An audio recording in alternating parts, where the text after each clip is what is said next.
You, Holly. Everybody knows that having a good credit rating can help you buy a car or a house, but is yours good? And do you know what good, better, and best is? And if you're not in that top category, well, how do you get there? This morning, we are joined now by Rachel Caballero from True West Credit Union. She is going to talk about how we can achieve that ideal credit score. Rachel, good morning. Thanks so much for being with us. Good morning. Thank you for having me. So let's talk about credit score. What number should we aim to have? So aiming to have 730 plus is going to be a great start for you. And I've got some tips on how to get there. Okay, so let's get right to it. What's the #1 tip on how we can get to 730? So the #1 tip is going to be to make sure to pay all of your bills on time and at least the minimum payment. Always strive to pay the full balance off if you can, but if you can't, at least do the minimum payment or a little bit more. Second tip, keep your balances low. You always want to aim to spend 30% or less of your available credit. This means if you have a $1,000 credit card, you want to aim to spend $300 or less at any given point in time. Okay, so that's good to know. What's the last one? And then don't close old credit cards unless you have to. The age of your credit history is very important. And if you close those old cards, that's actually shortening the age of your credit.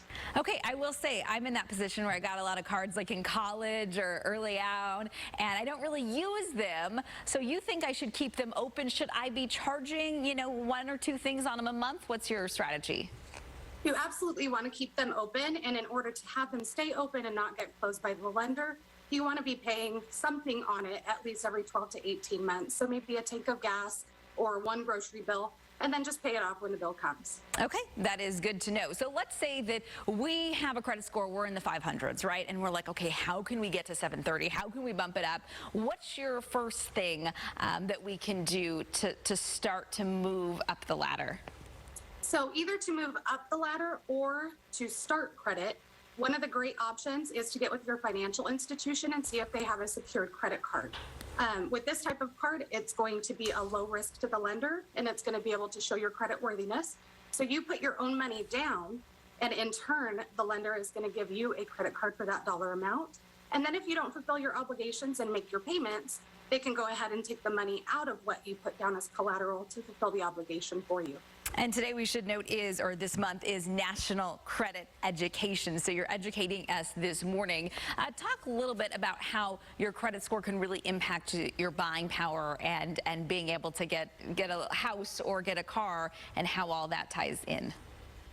So credit really is the availability to borrow with the promise to pay later, and that's going to come from your credit worthiness.